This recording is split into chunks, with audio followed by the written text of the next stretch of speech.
अस्सलाम वालेकुम viewers. Novel 4 episode number 14। मेरी दी हुई वज़ीब अभी तक पहन रखी है तुमने?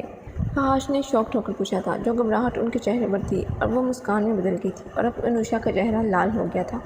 इस कदर पकीज़ा मोहब्बत की है तुमसे। सर उठाकर देखा भी तो सिर्फ पाँव तक। वो हम actually she is trembling. Doctor Anusha और नर्वस। वो दूर खड़े इंटर्न गॉसिप कर रहे थे, जिनको सुनकर परवरिशा आगे बढ़ी थी। सर आप वेटिंग रूम में वेट कीजिए, अगर आपने डॉक्टर अनुषा से अपॉइंटमेंट ली है। वो नर्स फहाश को वेटिंग रूम का रास्ता दिखा रही थी और फहाश साहब जो बहुत मायूस हो गए थे जब अनुषा टर्न हुई थी वापस। ओके, फहाश ने आहिस्ता आवाज़ में कहा और साथ चल दिए उनके पीछे। इन्हें मेरे कैबिन में ले जाएं डॉक्टर परवरिशा। अनुषा जल्दी से टर्न हो गई थी, इन डॉक्टर्स के साथ दूसरे वार्ड में चली गई थी। डॉक्टर अनुषा का कैबिन? बच्चों जैसे एक्साइटमेंट को छुपाते हुए उन्होंने पूछा था डॉक्टर परवरिशा को। तो कभी उनको देख रही थी तो कभी डॉक्टर अनुषा को। Wow, date was unexpected. Yup, seriously. Come on guys, होंगे कोई और पेशेंट? इसमें ऐसे हंस क्यों रहे हो सब? हो सकता है, वरना डॉक्टर अनुषा किसी को अपने कैबिन में वेट करने का नहीं कहती। Back to work interns. परवरिशा वापस आ गई थी। सो डॉक्टर अनुषा, आपका कैबिन में देखना नसीब हुआ। फहाश ने अपना बैग साथ खड़ा कर दिया था सोफे के और खुद कोट उतारकर दूसरे पूरे कैबिन को देखने लगे थे, खासकर सामने वाल पर लगे उनका असासा, उनकी कामयाबियों के स्नाद और उनके आवाज़ जो बता रहे थे डॉक्टर अनुषा का अब तक का सफ़र रहा नहीं गया। चले गए थे। बहुत से फ़ोटो फ्रेम्स को देखकर वो खुद भी बहुत फ़ख्र महसूस कर रहे थे। चलते चलते वो वापस डेस्क के पास आ गए थे जब कैबिन का दरवाज़ा ओपन हुआ था। प्रोफेसर फहाज।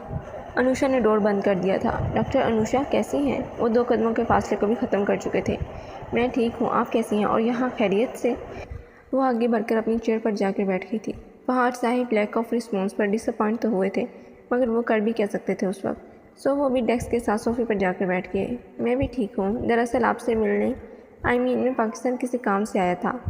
ओह, इन्हें क्यों मायूसी हुई थी? इन्हें क्यों लगा था कि प्रोफेसर फहाज उनसे मिलने आए होंगे? मैंने वापस जाना था तो सोचा आपसे मुलाकात करूं। माजरत करो, इटली में जो कुछ भी हुआ। आप सबको क्या हुआ है? वहाँ वहाब साहब भी बार बार फ़ोन करके। क्या वहाब ने फ़ोन किया? जगह से उठकर बिल्कुल डेस्क के करीब खड़े थे वो। जी, उनका फ़ोन आया था। और उनके पास आपका नंबर कैसे गया? ये तो आपको मालूम होना चाहिए, मेरा सेल नंबर आपकी फैमिली में से सिर्फ आपके पास था। बात करते करते फिर से उनका सेल रिंग हुआ था। फिर से कॉल आ रही है, 1 मिनट। मगर फहाश ने मोबाइल पर कॉल पिक करके स्पीकर पर लगा दिया था। हेलो डॉक्टर अनुषा, मैं जानता हूँ मैं आपको डिस्टर्ब कर रहा हूँ, मगर क्या हम कहीं बाहर मिल सकते हैं? मैं आज रात के फ्लैट से वापस आ रहा हूँ, प्लीज़ इनकार मत कीजिएगा, हम तो रिश्तेदार भी हैं। अनुषा उनके ब्लंट ऑफर पर शॉक नहीं थी जितना फहाश के रिएक्शन ने उन्हें हैरान कर दिया था जब उन्होंने अपनी बंद मुट्ठी को डेस्क पर मारा था। कौन सी रिश्तेदारी कहती है कि बाहर मिलना लाजिम है मिस्टर वहाब? फहाज ने जैसे ही कहा था वहाब की तरफ खामोशी थी। बढ़ता है फैल फहाज, तुम वहाँ? और लेट मी एक्सप्लेन यार। वो हड़बड़ा उठे थे। वो तुम्हें वापस आकर खुद ही बुलवा लूँगा तुझसे, दोबारा इस नंबर पर तुम्हारी कॉल ना आए। वट? अनुषा ने मोबाइल वापस पकड़ने की कोशिश की थी जब फहाज ने वापस ले लिया था और वहाब के नंबर ब्लॉक लिस्ट पर डाल दिया था। You know what professor Fahaz, first time किसी ने इस तरह से कंट्रोलिंग करने की कोशिश की है मेरी ज़िंदगी में। वो गुस्से से बोली थी। Look, I am sorry. वो जैसे ही वापस बैठे तो दरवाज़ा ओपन हुआ था। वार्ड बॉय जूस के गिलास अंदर लेकर आया था। आप यहाँ आए क्यों हैं? अनुषा ने और सख्ती से पूछा था। कैबिन में फिर से वो दोनों थे। मेरा आना इतना बुरा लगा है तुम्हें? तुम्हारी इत्तला के लिए अर्ज़ है कि जो इस कमीने ने कहने में 1 सेकंड नहीं लगाया, वो मुझे कहने में 3 हफ्ते लग गए। तो सुनो, मैं इटली से लंबी फ़्लाइट लेकर सीधा यहाँ आया था ताकि तुमसे पूछ सकूँ कि कहीं बाहर चलकर खाना खाएं या चाय पिएं, क्योंकि मैं गिल्ट में हूँ जब से तुम ऐसे वापस आई हो। No happy? मैं यहाँ और रुककर तुम्हें परेशान नहीं करना चाहता। वो उठे थे, अपने बैग का हैंडल पकड़ा और दरवाजे का हैंडल पकड़ा था खोलने के लिए जब अनुषा की नरमो सुकून बख्शती आवाज़ उनकी स्माइटों से ड्रेस खोल गई थी। अच्छा, बिना वादा पूरा किए वापस चले जाएंगे? डिनर वैसे भी उधार है। प्रोफेसर साहब, इतना उधार अच्छा नहीं होता। अगर आप यहाँ इंतज़ार करें तो मैं अपने 2 पेशेंट को देखाऊँ। अभी वो दूर थी और अभी वो प्रोफेसर फहाज के हाथ पर हाथ रखे हैंडल खोलकर बाहर चली गई थी। मेरा इंतज़ार कीजिएगा और जूस पी लें। वो वहाँ से चली गई थी। उफ या अल्लाह, रुका हुआ सांस उन्होंने लिया तो अपने दिल पर हाथ रख लिया था। ये हार्ट की डॉक्टर मेरा हार्ट फेल करवा के छोड़ेगी। और अनुषा ने सच में दूसरी बार सरप्राइज़ कर दिया था फहाज को। जब पहली बार जब शॉपिंग खुद से की थी उस वक्त जब फहाज को कोई उम्मीद नहीं थी, और आज भी जब वो उससे सब उम्मीदें छोड़ चुके थे। अगेन डॉक्टर अनुषा ने लाजवाब कर दिया था। फरहाद आप आई नहीं, मैं इंतज़ार कर रही हूँ। कॉल मिलते ही स्पीहा ने कहा। क्यों, मैंने आना था? मुझे पता नहीं था, मैं ऑफिस के किसी काम में मसरूफ़ हूँ। फरहाद प्लीज़, आपका जो गुस्सा है वो मुझसे है। मेरी फैमिली को इस तरह इंसल्ट मत कीजिए, सब इंतज़ार कर रहे हैं। वो रूम में चली गई थी। वो नहीं चाहती थी कि उसकी बातें कोई और सुने। क्यों, बस तुम इंसल्ट कर सकती हो मेरी फैमिली की, मेरी खाला की? फरहाद मैंने एक्सक्यूज़ कर लिया था अंकल आंटी से, मगर अनुषा खाला से नहीं किया था। मैंने निकाह के वक्त भी देखा था, वो तुम्हारी बदतमीज़ी के बावजूद भी तुम्हें इतनी चाह से मिली और तुम उनके गले लगते हुए तुम्हारे तसरात देख लिए थे मैंने। फरहाद ने अपनी सेक्रेटरी को बाहर भेज दिया था। फरहाद, मैं मोम से कहता हूँ ड्राइवर को भेज देंगी, रात को मेरा वेट मत करना, लेट आऊँगा। फ़ोन बंद हो गया था और वो मोबाइल कान पर लगाए वहीं खड़ी रह गई थी। क्या हुआ बेटा, फरहाद कब आ रहा है? नाज़नीन ने रूम में दाखिल होकर पूछा।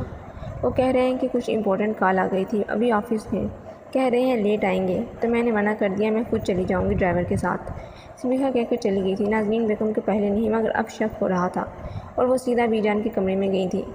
नाज़नीन बेटा, आज पहला माह है समीहा के इन नए रिश्ते में। अब बेटी बहू बन गई है और बहू का बार बार पीछा करना अच्छी बात नहीं है। इसे वक्त दो मेरी बच्ची, यही तो वक्त है जब वो समझेगी उसने घर को बसाना है या बखेरना है। बीजान ने अपनी तस्वीर को साइड पर रखकर नाज़रीन बेगम को बहुत प्यार से समझाया था। समीहा के मिक्के में बहुत सी बातें हुई थी। फरहाद के ना आने पर बहुत लोग गुस्सा भी थे, फरहाद की इस लापरवाही पर, मगर जिस तरह समीहा ने पर्दा डाला और सबके सवालात का मुस्करा कर जवाब दिया, इससे साबित हो रहा था कि वो अपना घर बचाना चाहती है, वो अपना घर फरहाद के साथ बसाना चाहती है। रूहान बेटा, कितने दिन से देख रही हूँ तुम ऐसे बुझे बुझे से हो, क्या बात है? ना अपने डैड के घर गए हो ना बीजान की तरफ, सब खैरियत है? अंबर ने रूम लाइट्स ऑन कर दी थी। मॉम प्लीज़ लाइट बुझा दें, डिस्टर्ब कर रही हैं। कुशन आंखों पर रखकर रूहान ने लाइट तो ब्लॉक कर दी थी, मगर अंबर ने वो कुशन भी खींच लिया था। बस कर जाओ और बताओ क्या हुआ है? कुछ नहीं मॉम, बस ऐसी ही तबीयत कुछ ठीक नहीं लग रही। अंबर ने माथे पर हाथ रखकर बुखार चेक किया तो काफ़ी गर्म था। तुम्हें तो बुखार है बहुत तेज़, और तुमने बताया नहीं। एक तुम और दूसरा तुम्हारा बाप कहाँ गायब है? ना अपार्टमेंट में है और ना ही किसी को कुछ खबर। तुम्हारे बाप की अय्याशियाँ नहीं गई, अब तो सुधर जाए। अंबर कहाँ से शुरू हुई थी कहाँ ख़त्म, उसे खुद नहीं पता था। किस तरह की अय्याशियाँ मॉम? उन्होंने तो ज़िंदगी एंजॉय की ही नहीं। I mean look at you, आपने शादी कर ली, इस दूसरी शादी से आपके 2 बच्चे हैं, मगर डैड, उन्होंने सारी ज़िंदगी तन्हा गुजार दी, इसे आप अय्याशी कहते हैं? मैंने उन्हें नहीं देखा ज़िंदगी एंजॉय करते हुए। सो प्लीज़ इन्हें बैड गाय बनाना बंद कर दीजिए। मैं यहाँ सिर्फ आपके साथ, अरीबा के साथ टाइम स्पेंड करने आया था, अपने डैड की इंसल्ट सुनने नहीं। लिटरली फर्स्ट टाइम रूहान ने अपने डैड को डिफेंड किया था। डोर पर खड़ी उसकी बहन अरीबा और स्टेप डैड फरहान इतना ही शॉक हुए थे जितने कमरे में खड़ी अंबर। रूहान उठकर अपना वैलेट और कार कीज़ उठाकर वहाँ से चला गया था, मगर एटलीस्ट किसी ने तो अंबर को आईना दिखाया। ये वहाँ कैसे पहुँच गया? इसे इतना दूर तो कर दिया था अनुषा की सोच से भी, फिर ये सब कैसे हुआ? उल्तान को उन्होंने जैसे ही दीवार पर मारा था, फहाज का फोटो फ्रेम नीचे गिर गया था। लड़की तो गई ही गई, दोस्त भी गया हाथ से, शिट। और उसके सेल पर कॉल आ गई थी फहाज की। वो डरते हुए उठा नहीं पा रहे थे जब उन्हें मैसेज मौसूल हुआ था। फ़ोन उठा ले, अभी सिर्फ बात करूँगा, मुझे मजबूर मत कर वहाँ आकर 2 लगाऊँ तुझे। और मैसेज पढ़ते उन्होंने फ़ोन उठा लिया था। फहाज ने अनुषा का नंबर डिलीट कर दिया। फिर 2 हफ्ते मेरे अपार्टमेंट में मेरे लिए नहीं, मुझ पर पहरा देने के लिए रह रहे थे। मुझे हर पल हर लम्हा अनुषा के ख़िलाफ़ करते रहे ताकि मैं सालों तक सोच न सकूं। और अब मुझे पता चल रहा है कि तुम उसी औरत को अप्रोच कर रहे हो जिससे बात करने पर भी तुमने मुझे मेरी फैमिली और बच्चों की इज्जत, रेपुटेशन और सोसाइटी का ताना दे देकर वहीं बिठा दिया था। ऑलमोस्ट। फहाज ने बालों में हाथ फेंकते हुए कहा था और लंबा सांस लिया था। वहाब, कह दे जो मैं सोच रहा हूँ वो गलत है, झूठ है। तूने मुझे इसलिए मना किया था कि तू। फहाज मेरी बात सुन ले। हाँ या ना वहाब? वो खामोश हो गए थे उस वक्त। हाँ। क्यों? इनका लहजा मायूसकुन हो गया था। तलाक के बाद, अंबर के बाद ये पहला रिश्ता और अनुषा वो दूसरी औरत थी जिनके लिए वो हर हद पार कर रहे थे। क्योंकि फहाज, मैं अनुषा को शादी का कहना चाहता था। मुझे पता था तुम भी इंटरेस्टेड हो, मगर मैं जानता था कि तुम कभी अपनी पसंद या शादी का नहीं कहेगा, क्योंकि तू तो अंबर और अपने बच्चों के सिवा कभी किसी का सोच ही नहीं पाया। मैं जानता था तू आगे कदम नहीं बढ़ाएगा, इसलिए मैंने नंबर डिलीट कर दिया, क्योंकि मैं खुद भी शॉक्ड हो गया था जब तुमने टिकट दिखाई। आई एम सॉरी यार। यू नो वट वहाँ, ये हमारी आखिरी बात थी। अगर तूने कभी मेरी इज़्ज़त की हो तो दोबारा अनुषा को अप्रोच ना करना और ना ही मुझसे कोई रब्ता रखना। जब मैं वापस आऊँ तो अपार्टमेंट से चले जाना। खुदा हाफिज़। फहाज ने गुस्से से फ़ोन बंद करके नंबर ब्लॉक कर दिया था और खुद ही चेहरे पर गुस्से के साथ मुस्कान आ गई थी। डॉक्टर अनुषा आपके पीछे पीछे सबसे झूठ बोलकर पाकिस्तान आ गया। दोस्त छूट गया बरसों पुराना, अब आगे क्या होगा मेरे साथ? अपना कोट उतारकर साइड पर रख दिया था। जूस पीने के बाद कब वो सोफे पर लेटे और कब उनको नींद आ गई उनको खबर ना हुई। अनुषा, पिछले 1 घंटे से यही हूँ यार। इतनी बातें तो मुझसे आज तक नहीं की होंगी जितनी अब कर रही हो।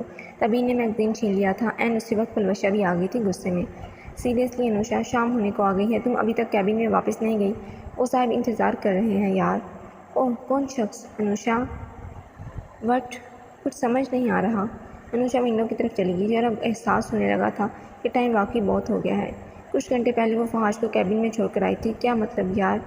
मुझे यही नहीं पता। एक दिल कर रहा है मैं फहाज के साथ बाहर कहीं जाऊँ, मगर दिमाग नहीं मान रहा। मगर क्यों? क्या तुम जानती हो? अगर जानती हो तो बाहर जाने में हर्ज नहीं। ये डेट शीट है? तबीन ने टीज करते हुए पूछा था। वो फरहाद के ससुराल में से हैं, फरहाद की वाइफ के मामू। ओह वाह, इन दोनों के रिएक्शन अलग अलग थे। मसला क्या है? वो अगर यहाँ आई हैं तो तुम्हें तो उनको डिनर ब्रेकफास्ट वगैरह करवाना चाहिए अनुषा, रिश्तेदार हैं। तबीन, मुझे लगता है कि फहाज का मोटो कुछ और है। जैसे उन्होंने एयरपोर्ट पर कहा था, डॉक्टर अनुषा और प्रोफेसर की मुलाकात ख़त्म हुई है। इसके बाद फहाज अनुषा की मुलाकातें शुरू होंगी। और वर्ता सीरियसली? तबीन जैसे ही उछली थी, हंसते हुए पलवशा के भी वही तासुरात थे। इस उम्र में hanky panky? You mean to say doctor and professor? This sound hot. Hold on Tabeen, please, वो रिश्तेदार हैं और ऐसा मुझे लगा था। क्या पता ऐसा ना हो। एग्जैक्टली तबीन। अनुषा, तुम उनकी अच्छी खातिरदारी करो। आई थिंक तुम कुछ ज़्यादा सोच रही हो।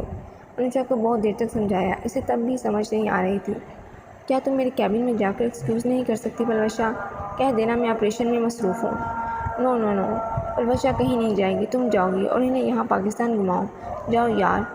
एक मिनट, ये हंस क्यों रही हो? कुछ ऐसा वैसा मत सोचो, कम से कम हमारी इस उम्र का लिहाज करो। हाँ हाँ, उम्र को गोली मारो, जवान दिलों को देखो। जाओ जाओ जल्दी से। उन्होंने अनुषा को रूम से बाहर भेज दिया था, जो आज अपने कैबिन में जाने से पहले घबरा रही थी।